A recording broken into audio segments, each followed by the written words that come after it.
Alright, folks, we have come to the end.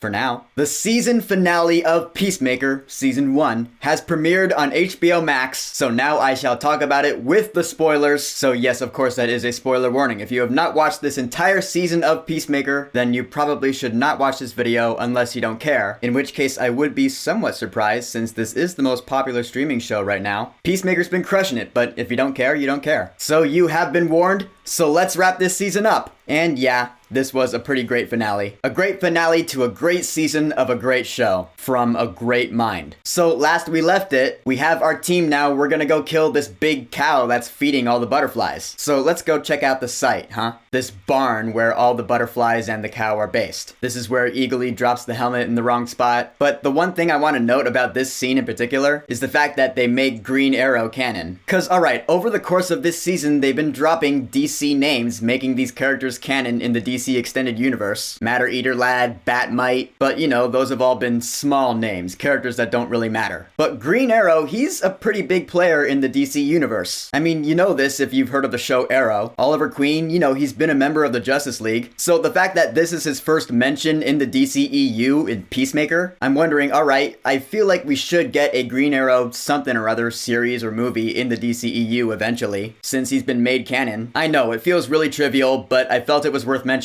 I want to see how Star City's doing. So we remember in the last episode, Peacemaker killed his father, the White Dragon, Augie Smith. So here in the finale, we actually see that he is being haunted by that ghost. Like Veronica Sawyer and Heathers, Peacemaker is being haunted by the ghost of his father, aka his subconscious. I do wonder how long that's gonna last. Like, is he gonna regret that decision? Cause honestly, I don't think he should. I do think killing his father was the right thing to do. I mean, yeah, I still get that that was his father, but like I said, he was a piece of shit asshole and he did not deserve to live. Along the lines of what a wise man once said, Augie Smith might have been Peacemaker's father, but he wasn't his daddy. And that's the truth. Wise words. And so later that night, our plan goes into motion. And man, did I feel bad for John Economos here. I did. He's sent in disguise, and he has to lie, and of course him being the tech guy, he's not used to being out in the field. So he's cracking under the pressure. It gets so bad that he throws up. But he gets into the barn, he drops the sonic boom helmet, and when he's coming back out, he's forced to admit his deepest,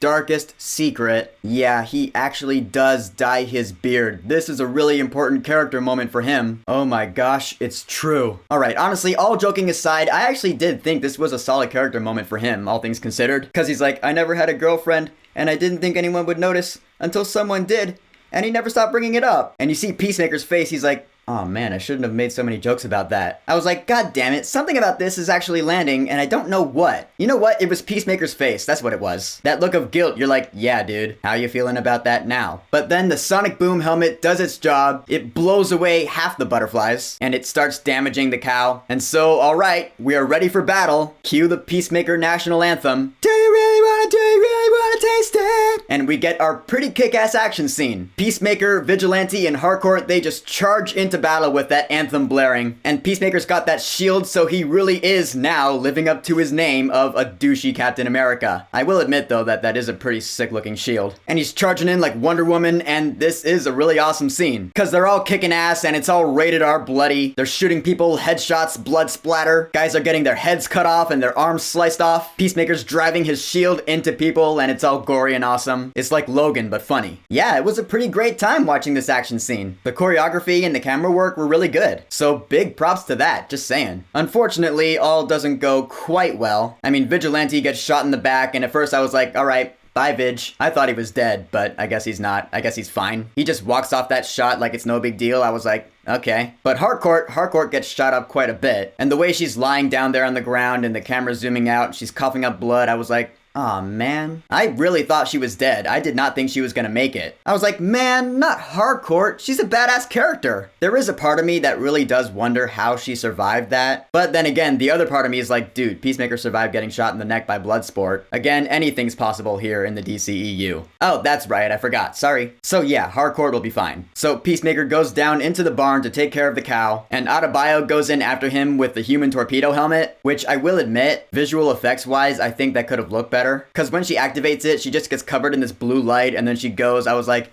that could have looked cooler, at least in my opinion. It's not like that brings down the episode at all in any way, but I guess I thought it was worth mentioning. And so here's where we get to the climax of it all. Peacemaker is down there, he sees the cow, and Detective Song is there. She's being controlled by the butterfly, Goff. That's what they call it, I guess. And so Goff explains their whole purpose to Peacemaker. She tries to relate to him, and honestly, I gotta say, something about this whole delivery didn't land. You know what? I think it was the flashbacks. Because Goff is explaining that the butterflies, they made a vow. Their home planet died, so they came over to Earth, and they saw that Earth, though livable, was going in the same trajectory as their home planet. And it becomes this social message about human race is killing themselves off and killing off the planet. A message, as true as it is, we've heard a million times before. And Peacemaker's getting flashbacks to when he killed his brother, and it's supposed to be this big character moment, and I got the emotion for sure. Like, story-wise, it definitely landed with me, but maybe the scene was just a little too overdramatic for my taste. However, I am glad that Peacemaker made the right decision here, because Adebayo still has that helmet on, so Peacemaker says activate human torpedo, which just launches Adebayo right into the cow, like inside of it, and thus killing it. Yeah, way to go, Peacemaker, way to make the right decision yet again. You did it, you killed the cow, you have defeated the butterflies, for the most part. And actually, I forgot to mention that Judo Master was indirectly justified, because Goff explained that, oh, we explained our vow to Judo Master, bringing him over to our side. I was like, oh,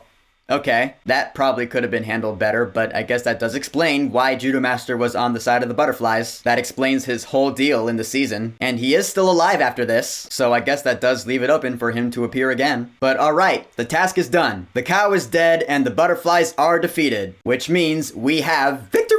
Oh, but yeah, don't worry, I'm not gonna not talk about the best cameo ever. This is great. As they are leaving, we see this flash of lightning, and then we see these four silhouettes. I was like, holy fuck. It's the fucking Justice League. Well, most of it anyway. We see the silhouettes of Superman, Wonder Woman, Aquaman, and the Flash. Yeah, no Batman and no Cyborg.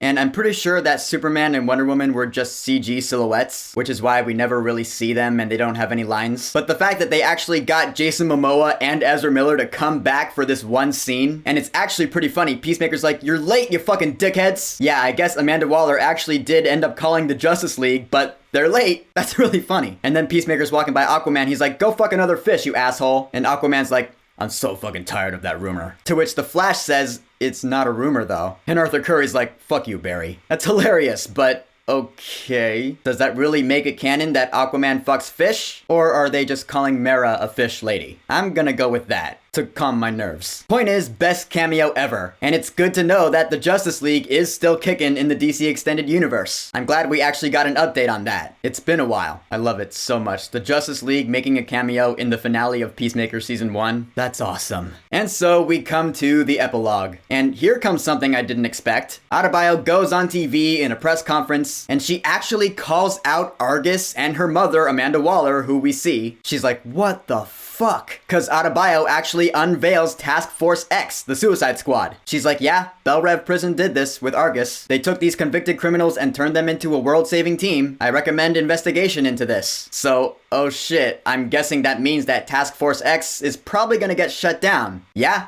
no more Suicide Squad. Ballsy move, DCEU, but I like it for that reason. That took guts. And I like guts. So what's gonna become of Amanda Waller now? Who knows? I guess only time will tell. Harcourt's doing a lot better. There's that scene where Chris Smith visits her in the hospital, and she takes his hand, so I'm guessing they might start dating after this. Maybe? I don't know. I'd like them to, honestly. I think they'd be good together, I'm not gonna lie. And she's going through physical therapy, so she'll be A-okay. That's great. And in the final scene of this season, we see that Peacemaker, not only is he still being haunted by the ghost of his father, but also he once again has kept the butterfly. Yeah, we see that he is still feeding that Goff butterfly. He's keeping it for whatever reason at this point. I don't know. Probably because he'll be like, dude, it's the last of its kind. If we kill it, its whole species will be extinct. That would be my reasoning for it, I guess. But I don't know. And so our first season of Peacemaker concludes. All right, James Gunn.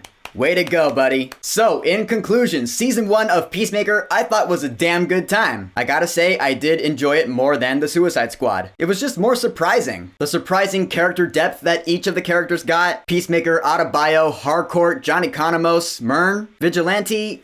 I guess I would say he's the weak link of this entire show. I didn't hate him as much in this finale though as I did in other episodes. So there is that. A lot of the jokes in James Gunn fashion did go on for a bit too long, but of course that is not to say that none of the jokes landed. I laughed out loud quite a bit throughout the season. I love the action scenes, I love the soundtrack, I love the overall vibe of the show. It just doesn't give a fuck. It tells a great story, but it also has a kick-ass amount of fun. And yes, Season 2 is officially confirmed and coming. I imagine we'll get it in the next year or two. And I also heard that James Gunn is going to write and direct each episode of the next season. Man, that guy's working hard. We've got upcoming projects from both Marvel and DC from James Gunn. Guardians of the Galaxy stuff coming and more Peacemaker. We are living in a good time, guys. And as for Peacemaker Season 1, totally rocks. So, the season finale of Peacemaker Season 1, titled Chapter 8, It's Cow or Never. Have you watched it yet? What do you think about it? And what are your thoughts on the first season of Peacemaker as a whole? Who's your favorite character? What's your favorite action scene? And what do you think might go down next season? Whatever you think, go ahead and leave a comment.